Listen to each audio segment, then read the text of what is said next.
Hola, ¿qué tal? Mi nombre es Alejandro Real, soy el fundador del Ministerio El Despertar.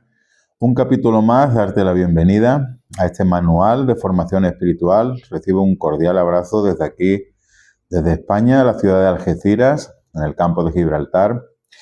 Y vamos a continuar con nuestra formación. Como ya sabéis, estamos basándonos y estudiando el que conocemos como el MAE de forma coloquial. Es el Manual de Adiestramiento Espiritual que usamos como ministerio y que es la base que creemos mejor, más adecuada para poder seguir edificando cada uno de nosotros y especializándonos en nuestro llamado particular. Esto es como una base general para todo el mundo.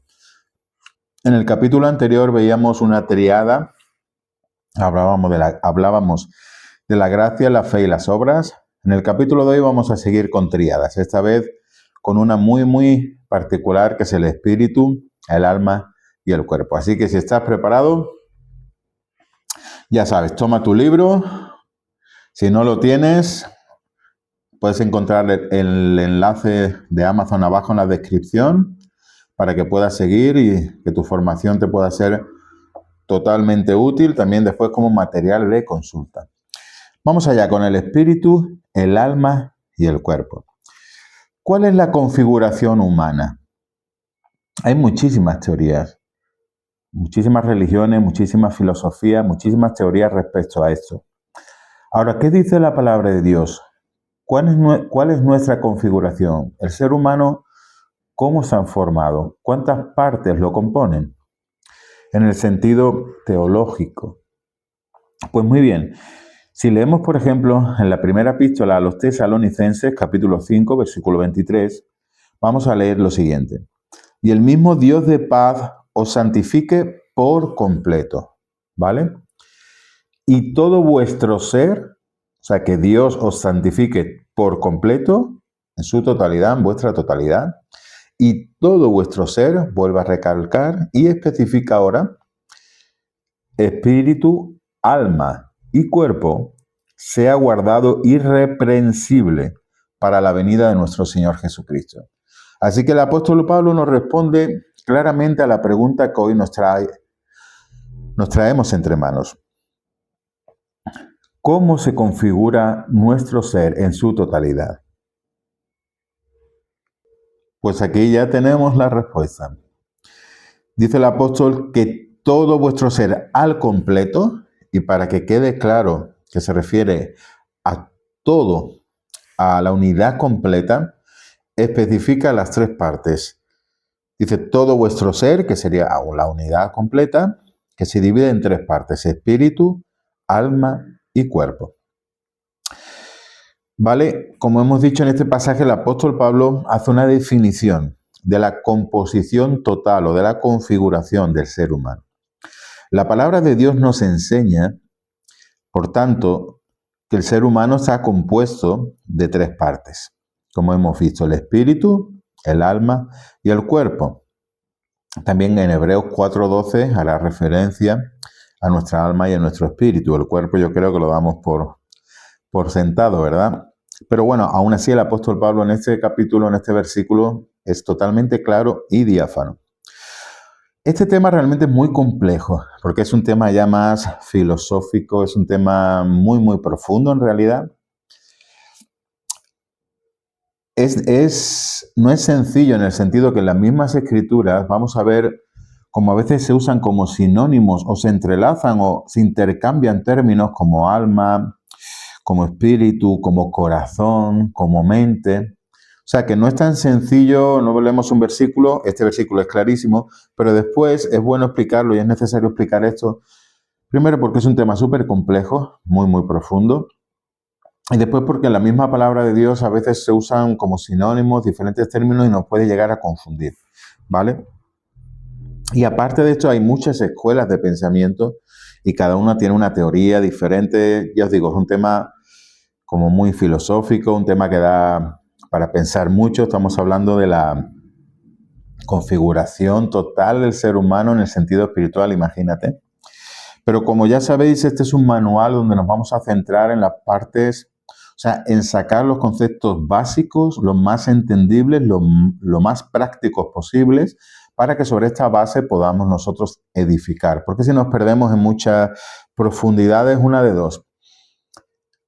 O no nos enteramos o nos quedamos como en algo tan ambiguo que no nos sirve para edificar después. Sobre estos temas, cada uno de nosotros, si el Señor lo llama a algún área en específica, podrá desarrollarlos hasta el infinito y más allá, ¿no? Como dirían por ahí, ¿no? Pero para todos, para el común de nosotros los cristianos, estos conceptos sí es bueno que tengamos la parte básica, la nuclear, la central sobre la cual edificar, ¿vale? Así que vamos a intentar resumir y generalizar al máximo estos tres conceptos, igual que todos en este manual, con ese propósito voluntario de no perdernos demasiado en complejidades, en ambigüedades, sino en tener material práctico que en tu día a día y a la hora de enfrentarte a las Escrituras y de entender el resto de teologías, de doctrinas y la vida espiritual, cómo funciona en nuestra relación con Dios, sean conceptos prácticos que los puedas recordar rápido, los puedas asimilar con facilidad y los puedas poner en práctica, los puedas usar y los puedas utilizar, ¿de acuerdo? Así que vamos a verlo muy de pasada, aún así va a ser un tema un poquito más filosófico que los demás, los que estáis ya acostumbrados, pero es necesario. Empezamos con la primera parte, ¿de acuerdo? El espíritu. Este término en el original, cuando en el original encuentras el término que se traduce como espíritu, generalmente engloba el concepto de aire, viento, aliento, vida, que realmente está muy relacionado. O sea, si un ser humano no respira, no tiene aliento de vida, está muerto, ¿verdad? Así que espíritu está muy entrelazado a estos conceptos. En el original, el aire, el viento, el aliento y, figurativamente, todo esto, por supuesto, y la vida. Ahora, el uso del término al que nos referimos en este capítulo es una parte inmaterial e invisible del hombre. ¿Vale? ¿De qué estamos hablando en este capítulo? Del espíritu, del alma y del cuerpo. Las tres partes que conforman al ser humano, según Dios lo ha diseñado. La configuración del ser humano, ¿vale? Así que el espíritu es la parte inmaterial, es una de ellas, porque el alma también es inmaterial, ahora lo veremos, e invisible del hombre. Ahora, vamos a ir afinando un poco más el concepto. El espíritu es la parte eterna de cada ser humano. La palabra de Dios nos enseña que una vez que somos creados, somos eternos. Quiere decir que no vamos a morir eternamente. Vamos a experimentar una primera muerte, que es la física, pero después nuestro espíritu va a perdurar y va a ir al cielo o al infierno.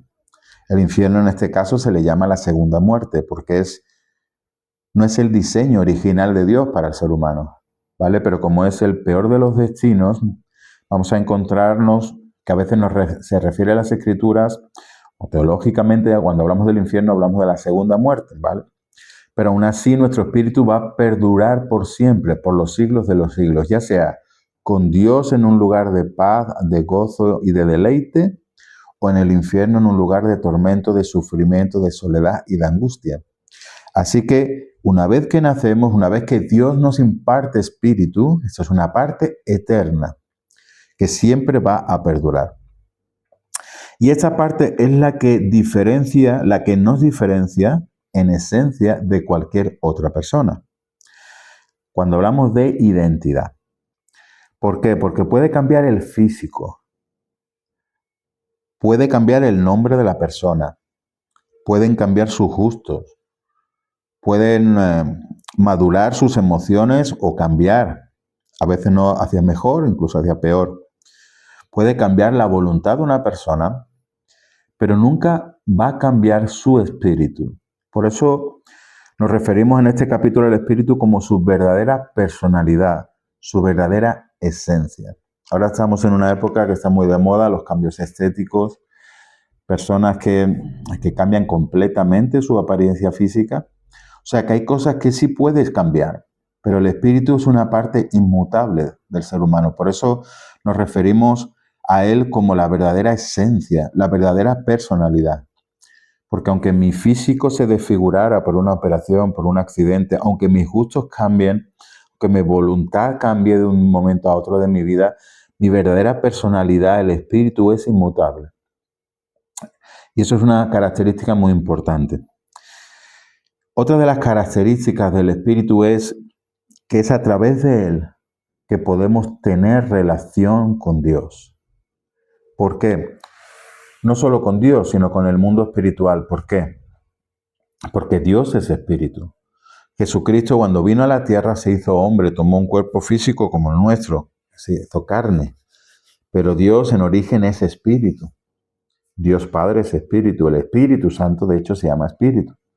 ¿Vale? Solo Jesús de la Trinidad, solo Jesús ha decidido mantener un cuerpo físico, aunque ya está glorificado. Tanto Dios Padre como el Espíritu Santo son espíritu, no tienen un cuerpo físico como nosotros. ¿Vale? Así que nuestra relación con Dios y el mundo espiritual se hace a través de espíritu a espíritu, aunque como veremos más adelante nos afecta. Nuestra relación con Dios o con el mundo espiritual, sea el bueno o sea el malo, nos va a afectar tanto positivamente como negativamente. ¿Vale? Eso lo veremos ahora un poquito más adelante. Pero esto es también muy importante que lo entendamos. Es a través del espíritu que podemos tener relación con Dios y con el mundo espiritual, tanto el bueno como el malo. Lo que enseña la palabra de Dios es que en algún momento de nuestra existencia, el espíritu que Dios nos da o con el que nacemos, el que Dios nos asigna, es como que muere o directamente nace muerto. Y cuando se produce la regeneración, que ya es un término que hemos estudiado en un capítulo anterior, o el nuevo nacimiento, como también le conocemos, es como que ese espíritu que está o muerto o como muerto, volviese a la vida. Y a partir de ese momento, en el momento que se produce la regeneración y ese espíritu que está o como latente o como muerto directamente, en el instante que el Espíritu Santo viene, una de las cosas que veíamos en los capítulos anteriores de las obras que produce el Espíritu Santo cuando nos convertimos, cuando le entregamos verdaderamente nuestro corazón a Jesús, es la regeneración, es el nuevo nacimiento. Y como decíamos, es como ese espíritu que estaba como totalmente adormecido o muerto. De alguna forma, dice la palabra de Dios, vuelve a la vida. El Espíritu Santo lo trae de nuevo a la vida. Por ejemplo, en Génesis 2:16 vamos a leer lo siguiente. Y mandó Jehová Dios al hombre diciendo, de todo árbol del huerto podrás comer, mas del árbol de la ciencia del bien y del mal no comerás, porque el día que de él comieres, ciertamente morirás. Dios estaba mintiéndoles aquí a Adán y Eva cuando les puso a prueba y les dijo que no comieran del árbol de la ciencia del bien y del mal porque iban a morir. Porque si tú lees la palabra de Dios, si nos fuésemos a Génesis, veríamos que Adán y Eva desobedecieron, como seguramente ya sabes, pero no murieron en ese momento, no murieron físicamente. ¿Acaso estaba Dios mintiendo? No, porque Dios no puede mentir. Pero aquí les dijo que iban a morir, ciertamente morirás, evidentemente. ¿A qué se refiere este morirás? Pues se refiere a dos muertes. Y una de ellas es la muerte espiritual. Porque Adán y Eva no tenían, el diseño para Adán y Eva al principio es que no muriesen, que fuesen eternos físicamente. Pero al desobedecer, al introducir el pecado en su naturaleza, en su condición, la paga del pecado, dice la palabra de Dios, siempre es muerte. Siempre que pecamos se produce muerte en algún área, en alguna dimensión. ¿Vale? Y en este caso habla de la muerte espiritual y también hablaba de que iban a morir físicamente, aunque antiguamente dice la palabra de Dios que algunos llegaron a vivir casi 1000 años y después Dios fue recortando la edad de vida. Pero aún así, por muchos años que vivieran en relación a lo que nosotros vivimos ahora, a partir de ese momento ya había un día donde iban a experimentar la muerte física, que si no hubiesen pecado, no la hubiésemos experimentado como raza humana. ¿Vale? En Efesios 2:1, quizás lo puedes ver más claro ya en el Nuevo Testamento, cuando dice, y Él os dio vida a vosotros, cuando estabais muertos en vuestros delitos y pecados. ¿Veis? Jesús os dio vida cuando estabais muertos. Dice Juan 3:3 en una conversación muy conocida que tuvo Jesús con Nicodemo. Nicodemo era un principal de los religiosos de su época que sí tuvo interés verdadero en conocer a Jesús. Y en una conversación que tienen ahí un poco como a escondidas, dice, porque a escondidas me refiero a que Nicodemo, por miedo a los religiosos, sus compañeros religiosos de la época, para que no lo expulsaran de la sinagoga, para no sufrir algún tipo de perjuicio, quedó con él como de noche en un lugar apartado, pero porque tenía verdadero interés. Y en esta conversación, que es muy conocida para los cristianos, que ya llevamos algún tiempo en el Evangelio, dice Juan 3:3, respondió Jesús y le dijo, de cierto te digo que el que no naciere de nuevo, ¿veis? Aquí la regeneración, no puede ver el reino de Dios. Nicodemo le dijo, ¿cómo puede un hombre nacer siendo viejo? ¿Puede acaso entrar por segunda vez en el vientre de su madre y nacer? Respondiendo Jesús, de cierto te digo, respondió Jesús, perdón, de cierto te digo, que el que no naciere de agua y del Espíritu no puede entrar en el reino de Dios. Lo que es nacido de la carne, carne es, y lo que es nacido del Espíritu, Espíritu es. No te maravilles que te dije, os es necesario nacer de nuevo. El viento sopla de donde quiere y oyes su sonido, mas ni sabes de dónde viene ni a dónde va. Así es todo aquel que es nacido del Espíritu. ¿Veis? Que en referencia también a la regeneración nos habla de que estamos muertos, nos habla de que Adán y Eva fueron advertidos que si comían de ese árbol prohibido iban a morir. El apóstol Pablo nos dice en Efesios que Él nos dio vida cuando estábamos muertos. Obviamente se refiere a algo espiritual, y aquí es un ejemplo del nuevo nacimiento, de la regeneración, de la necesidad de nacer de nuevo. ¿De acuerdo? Así que el Espíritu es dado por Dios a cada nueva vida que se concibe, y es lo que permanece consciente de sí mismo después de nuestra muerte. ¿De acuerdo? El Espíritu es dado por Dios a cada nueva vida que se concibe. En el momento que se engendra una vida, en el momento que el óvulo y el espermatozoide producen el milagro de la vida, ahí, junto con la carga genética, con todo el proceso que más o menos conocemos todos, aunque sea de forma sencilla, ya viene una configuración espiritual, ya viene dado por parte de Dios también, ya se le otorga el espíritu a la persona, ¿de acuerdo? Y ese espíritu va a permanecer consciente ya de sí mismo toda la eternidad, ¿vale?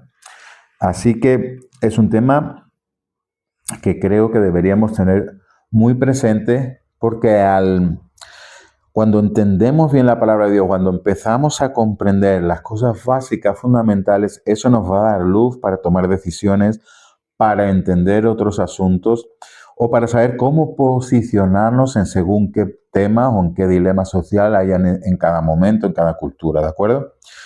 Así que dice, por ejemplo, Eclesiastés 12:7, y el polvo vuelva a la tierra como era, y el espíritu vuelva a Dios que lo dio. ¿Quién da el espíritu? Dios. Dios lo da en el momento de que se concibe la vida, y cuando mueres, dice el autor de Eclesiastés, que el polvo va a volver a la tierra, nuestro cuerpo se va a descomponer, como ya sabéis, y vuelve a la tierra de una forma u otra, porque es material orgánico, pero el espíritu, dice la palabra de Dios en Eclesiastés 12:7, va a volver a Dios, que es el que lo dio. Así que una vez que Dios otorga el espíritu, en el momento de que se concibe una vida, eso ya es un ente, eso es la verdadera personalidad, es la verdadera esencia de ese ser, y eso ya es eterno y permanece consciente de sí mismo por toda la eternidad, ¿de acuerdo?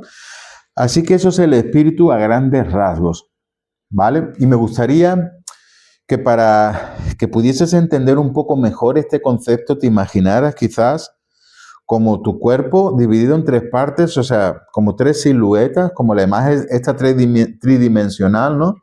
Como si pudiéramos hacer por algún efecto que el mismo yo estuviera o se triplicara en un momento, ¿no? Imagínate tres siluetas igual exactamente que la tuya, ¿vale? Porque estas tres forman una unidad, forman un todo. Pues la primera que hemos visto es el espíritu, ¿vale? Y es como si pudiéramos quitar una primera capa y sigo estando yo después y va a ser el alma. Esta va a ser la segunda parte de nuestra configuración que vamos a ver. Así que el espíritu, ya lo hemos visto, el alma es una segunda parte inmaterial del ser humano. El alma no se puede tocar, no es tangible. Y definiríamos el alma como un cuerpo no físico o inmaterial, ¿vale? Por eso os decía que os imaginéis como si fueran tres cuerpos pegados uno con otro, haciendo una unidad. El primero es el espíritu, la segunda capa es el alma y la tercera capa va a ser el cuerpo. El alma lo vamos a definir como un cuerpo no físico o inmaterial donde se asienta la voluntad del hombre, su moral, sus sentimientos, sus deseos, sus emociones y sus pensamientos. ¿Vale? Déjame que te repita esta parte. Lo que es el alma, según la palabra de Dios, aunque te repito que todos estos son temas muy complejos y estamos generalizando y simplificando muchísimo los conceptos, para que tú puedas definir de alguna forma, el alma sería como el asiento de las emociones, es un segundo cuerpo, ¿vale? Que no es físico, es un cuerpo inmaterial, donde se asienta la voluntad del hombre, su moral, sus sentimientos, sus deseos, sus emociones y sus pensamientos. También incluye la conciencia del bien y del mal.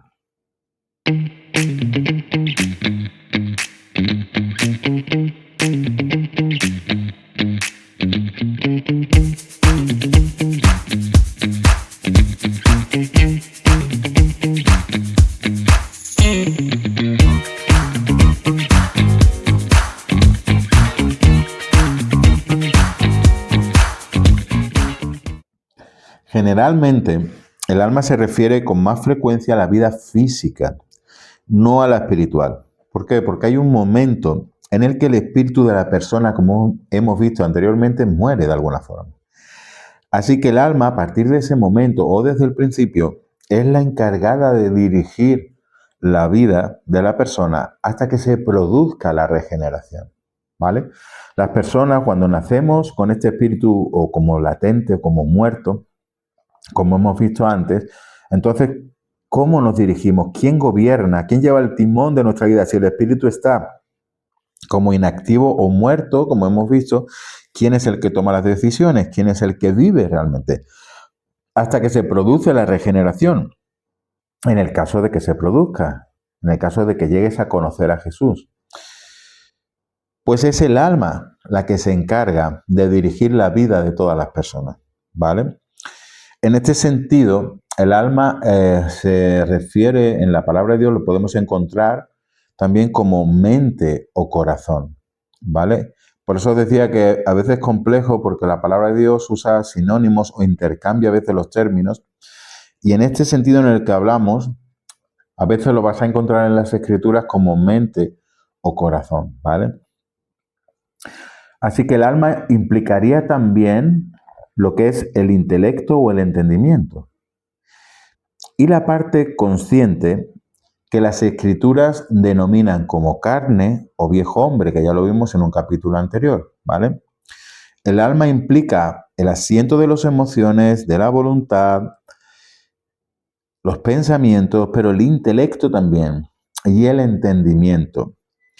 Y las escrituras también se refieren a esta parte como la carne o el viejo hombre. Cuando tú vas a leer en las escrituras de que el espíritu y la carne están en una lucha, la carne te lleva hacia el pecado, hacia lo malo, es como una ley de la gravedad, como ya vimos, que te atrae hacia el pecado y hacer las cosas que no son la voluntad de Dios. Pero el espíritu que Dios te da en el momento que te conviertes va a luchar en la dirección opuesta, a llevarte a hacer la voluntad de Dios. Cuando se refiere a esa carne, a ese viejo hombre, nos referimos también al alma, porque es la que lleva las riendas, es la que es la encargada de dirigir la vida.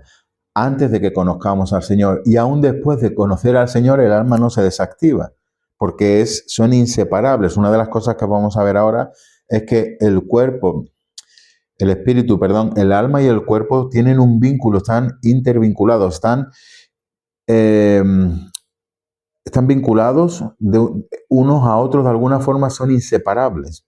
Entonces, el espíritu va a afectar al alma y el alma va a afectar al cuerpo. O sea, lo que le afecta al espíritu se va a ver reflejado en el alma e incluso en el cuerpo, y viceversa, porque hay una interconexión entre las tres partes, no son independientes, forman una unidad, y es verdad que el cuerpo va a desaparecer, el alma y el espíritu van a perdurar, pero aún así están interconectadas, no están aisladas.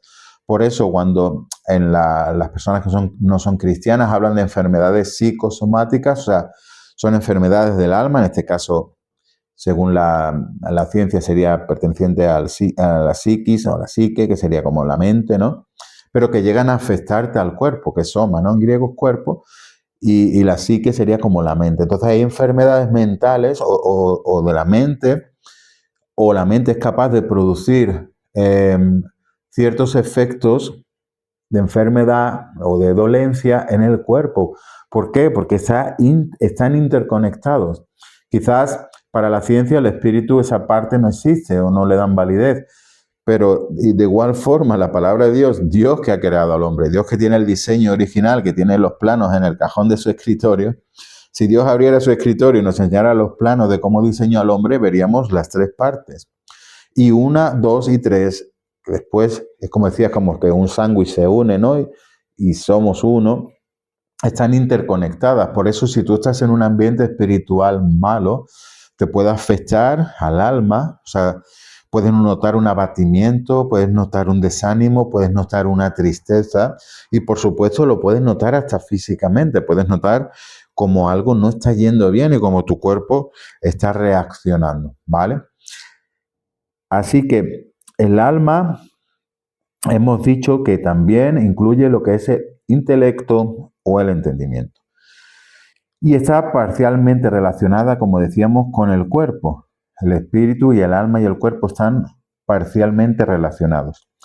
El alma y el cuerpo están parcialmente relacionados. ¿En qué sentido? Pues, por ejemplo, en herencias genéticas del carácter. La genética marca diferentes, de antemano ya te marca diferentes herencias, por ejemplo, la habrás escuchado, ¿no? Tiene el carácter de tu madre, o en esto ha salido a tu abuelo, o tienes la misma forma de ser o de reaccionar en esto que tal familiar. Son herencias genéticas que marcan el alma, que incluso marca lo que es o afecta al cuerpo también físicamente, ¿vale?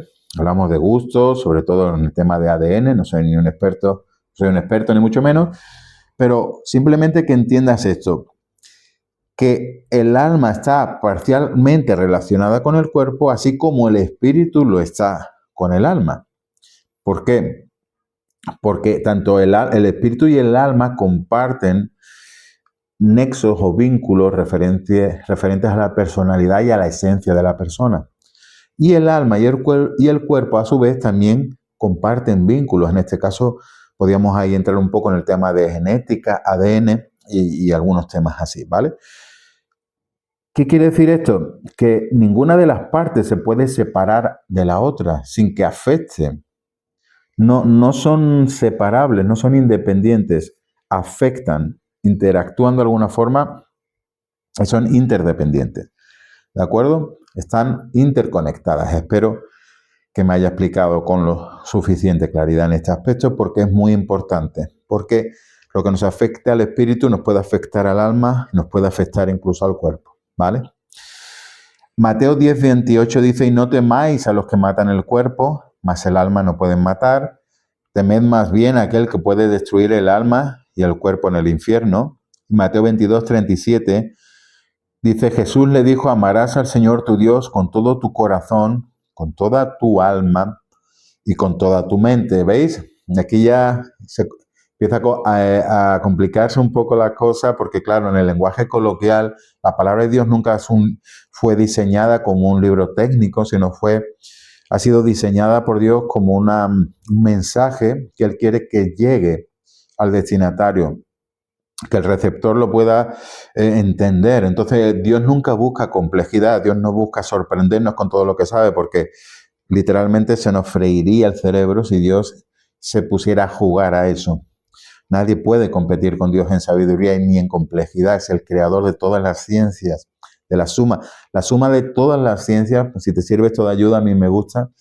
Si quieres pensar en el cerebro de Dios, por decirlo de alguna manera, imagínate sumar a los mejores científicos, al mejor especialista de todos los campos que nosotros conocemos, sea arte, sea matemática, sea física, sea química, todo, intenta, biología, o sea, absolutamente todo, artes interpretativas, filosofía, todo, cocina, imagínate todo, ingeniería, arquitectura, todo. Imagínate al coger al mejor exponente de la actualidad, del mejor especialista de cualquier rama que sea.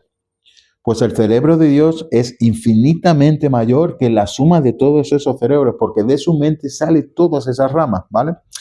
Por eso, a veces Dios con su palabra no intenta sorprendernos, no intenta ser un manual específico o técnico, simplemente quiere que llegue el mensaje. Y en ese sentido, Él va a usar a veces sinónimos como alma, cuerpo, mente, corazón, para que personas de toda cultura, de toda condición social puedan entender, que no se pierda demasiado en los tecnicismos, ¿no? Por ejemplo, ¿quién no entendería una frase así? Dice, amas, ¿cómo quiere Dios que le ame? Bueno, pues Dios quiere que le ames con todo tu corazón, con toda tu alma y con toda tu mente. Aun las personas más sencillas o con menos formación, este versículo lo va a entender. Va a entender que lo que Dios le está demandando es que lo ame con todo lo que tenga. ¿Vale? Dios no se pone, ¿no? En plan, no, espérate, quiero que me ames con la parte psíquica de tu complejo ser. No, eso no es Dios. La palabra de Dios no está para eso. Aunque sí es bueno que lo estudiemos, por supuesto, y que aprendamos. Por eso en estos términos vas a encontrar a veces como palabras que o se pisan o parece que se están intercambiando, pero porque Dios nunca prima la exactitud técnica, sino lo que quiere es que llegue el mensaje. Y esto es un consejo que yo te doy personal. A veces es una tentación si eres una persona que Dios te ha bendecido con un coeficiente intelectual alto. A veces vas a tener la tentación de querer impresionar, no sé si tienes que compartir o dar tu testimonio o predicar o hacer algo así en redes sociales. Quizás vas a tener que combatir con la tentación de querer demostrar lo que sabes, lo inteligente que eres, lo capacitado que estás. Pero mi consejo es que seas como Dios en todo, realmente, y en esto también. Que antepongas el hecho de que el mensaje llegue, que la persona, sea de la condición que sea, lo pueda entender, a demostrar o alardear de todo el conocimiento que tú tengas en ese área. Es un consejo personal gratis, que ahí te lo suelto por si lo quieres recibir, ¿de acuerdo? Así que tenemos el espíritu, que es esa parte eterna que también permanece igual que el alma, que es lo que nos conecta con el mundo espiritual, con Dios, que es nuestra verdadera esencia. Después tenemos ese alma, que es como un segundo cuerpo inmaterial, ¿vale? Después de esta primera capa, porque el espíritu nace como muerto, puede volver a la vida. Y el alma es ese cuerpo intermedio que en todo funciona, sean cristianos o no, que es la que rige nuestra vida hasta que nos convertimos y el cuerpo empieza a funcionar. Entonces ahora el espíritu, entonces ahora es el espíritu el que debería tomar las riendas del cuerpo. Pero aún así, el apóstol Pablo nos dice, la carne y el espíritu van a luchar. ¿Por qué? Porque el Espíritu Santo, a través de tu espíritu, va a demandar unas cosas y la carne va a tener tendencia a otras, ¿vale? Así que sería como ese segundo cuerpo, el alma, donde está el asiento de las emociones, la voluntad, el intelecto, etcétera, etcétera, ¿vale? Y nos encontramos con la tercera parte de la ecuación, que es el cuerpo. ¿Cómo podríamos describir el cuerpo de una forma sencilla? Pues como el recipiente físico, el estuche físico, que alberga temporalmente el espíritu y el alma. Temporalmente, ¿por qué? Porque, como sabemos, todo ser humano fallece y al fallecer nuestro cuerpo se descompone. ¿De acuerdo? Así que el cuerpo físico es como un estuche, un recipiente físico. Es ese tercer cuerpo, esta vez sí físico, ¿vale? Pero ese no es eterno, ese es temporal, se tiene fecha de caducidad. Es el instrumento de la vida, ¿por qué? Porque es lo que nos conecta al mundo físico. el espíritu y el alma son totalmente imprescindibles, pero el cuerpo también lo es, porque sin el cuerpo no podríamos acceder a lo físico, ¿vale? Si yo fuera un espíritu, no podría coger el libro, ¿vale? Por ejemplo, ¿no? Así que es el instrumento de la vida. Es la parte corruptible, se corrompe, se envejece, se deteriora, física del ser humano. Es el conjunto de los sistemas orgánicos que constituyen un ser vivo. Yo creo que esta parte es la más sencilla de entender para todos nosotros. Por ejemplo, un par de versículos para hablar de este tema sería de Deuteronomio 21-23. Dice, no dejaréis que su cuerpo pase la noche sobre el madero. Sin falta lo enterrarás el mismo día, el que es su cuerpo. Porque maldito por Dios es el colgado, y no contaminarás tu tierra que Jehová tu Dios te da por heredad. ¿Vale? Una persona, aquí estaba hablando cuando una persona moría crucificada o colgada en un madero. Esa persona ya ha muerto, su alma y su espíritu han abandonado el cuerpo, y aquí la indicación que da aquí la palabra de Dios es qué hacer con ese cuerpo, ya con ese estuche que se ha quedado vacío, ¿vale? En Proverbios 5:11 dice, y gimas al final, cuando se consuma tu carne y tu cuerpo, ¿vale? Simplemente son versículos de apoyo para ver que la palabra de Dios enseña lo obvio, que nuestro cuerpo se va a consumir, ¿de acuerdo? Como decía, obviamente estos son diferenciaciones y definiciones muy simples, muy básicas, muy generales, pero para que podamos entender y empezar a manejar los conceptos, ¿de acuerdo? Ahora vamos a ver algo también muy interesante, y es, muy brevemente, una analogía entre el diseño del ser humano y el diseño del tabernáculo de Moisés, que ya veremos en otro capítulo más adelante, hablaremos un poquito más de esto. Como decía antes, si en el escritorio de Dios abriésemos el cajón y Él nos sacara el diseño, el boceto del ser humano con sus tres partes, si le pidiéramos que sacara el tabernáculo, veríamos que está inspirado completamente uno de otro, uno con otro, o uno en el otro, ¿vale? Y esto es muy interesante porque la palabra de Dios, al conocerla y al profundizar en ella, vamos a obtener riquezas increíbles que nos van a enseñar muchísimas cosas y unas profundidades del corazón de Dios, ¿vale? Así que muchos de nosotros vemos en el diseño del tabernáculo una tipología también del diseño del ser humano. Así que, de igual forma que el tabernáculo se entendía como un todo, ¿vale? Era como una unidad. Cuando hablamos del tabernáculo, lo incluía todo. Eran tres partes interrelacionadas. Era el atrio, que era como un patio exterior, y dentro había como una tienda de campaña dividida en dos partes. Pero el tabernáculo, cuando tú le hablabas a cualquier judío de la época del tabernáculo, el concepto era de todo el complejo, ¿vale? Eran tres partes totalmente interrelacionadas, que serían atrio, lugar santo y lugar santísimo. El atrio contenía un edificio interno, el atrio era como un patio exterior limitado por cortinas, y contenía un edificio interno que a su vez estaba dividido en dos partes, que era el lugar santo y el lugar santísimo. Y todo eso formaba un todo, ¿no? Pues esto, que ya lo veremos en otro capítulo, ya un poco con más detenimiento porque es muy interesante, lo vamos a estudiar también en este manual, porque al igual que ahora, vamos a ver que otras partes de la doctrina, otros conceptos teológicos están inspirados en el mismo boceto, en el mismo diseño del tabernáculo, como por ejemplo el diseño del ser humano, ¿de acuerdo? ¿Por qué? Porque el atrio correspondería en el diseño del ser humano, el atrio, como ya veremos en otros capítulos posteriores, correspondería a la parte externa de este complejo, ¿vale? Sería como a ese patio exterior. Eso sería la analogía, o sería lo que en la tipología sería lo que le correspondería al atrio, el cuerpo. Pero este cuerpo incluye un edificio interno, al igual que el tabernáculo, dividido también en dos partes, que sería el alma, lugar santo, y el espíritu, lugar santísimo.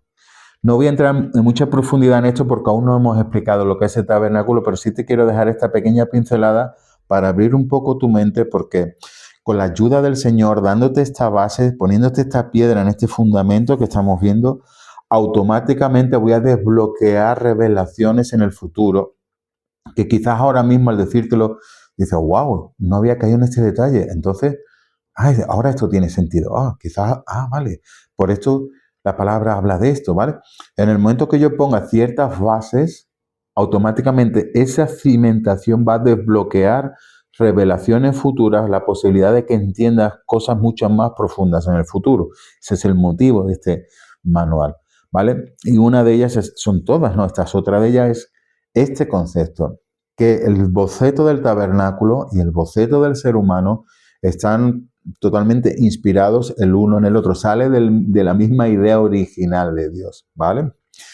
Ya como vas a ver, o si eres un poquito avispado, vas a ver como el número 3 para Dios es importantísimo. Lo vamos a ver en la Trinidad, un capítulo que ya hemos editado.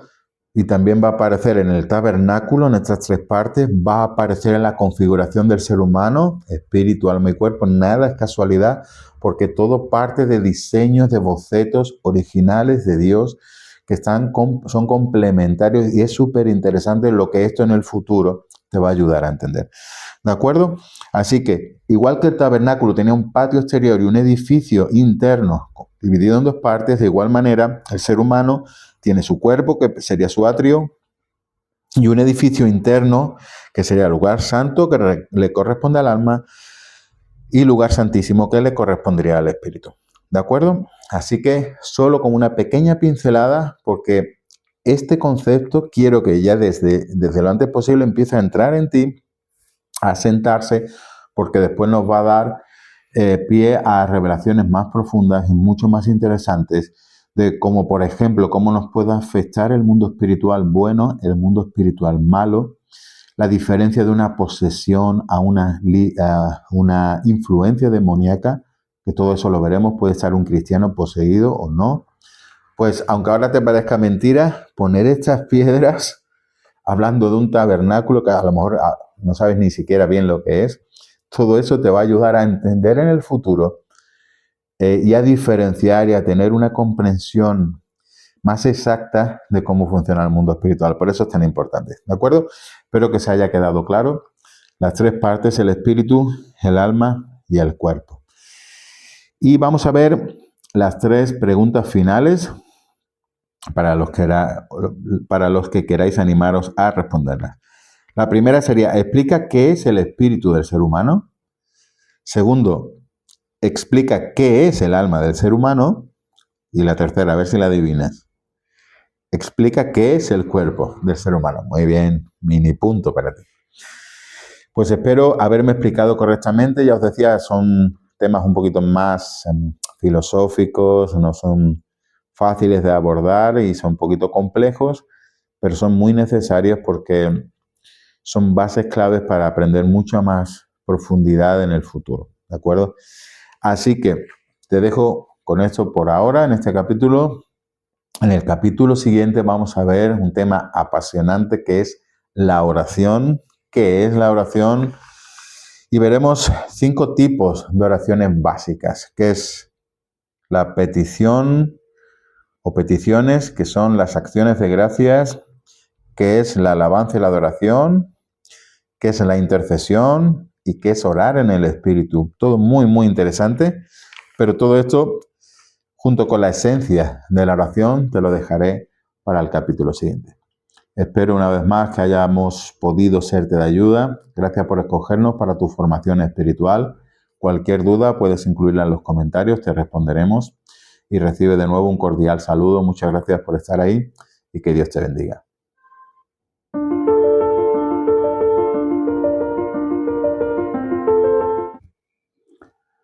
Hola, ¿qué tal? Ahora me gustaría dirigir unas palabras para ti, si eres una persona nueva en esto, si aún no eres cristiano, si aún no has tenido un encuentro personal con Dios, si de alguna forma lo estás buscando, si has llegado a este punto en este vídeo quizás de forma aleatoria o por casualidad o porque alguien te lo ha recomendado, pero aún no tienes la experiencia de la que hablamos en estos capítulos de conocer a Jesús personalmente, de tenerlo en tu corazón, de haber recibido esa impartición del Espíritu Santo, de que Él haya venido sobre ti y haya cambiado tu vida, te haya llenado de gozo, de paz, con esperanza, con un propósito.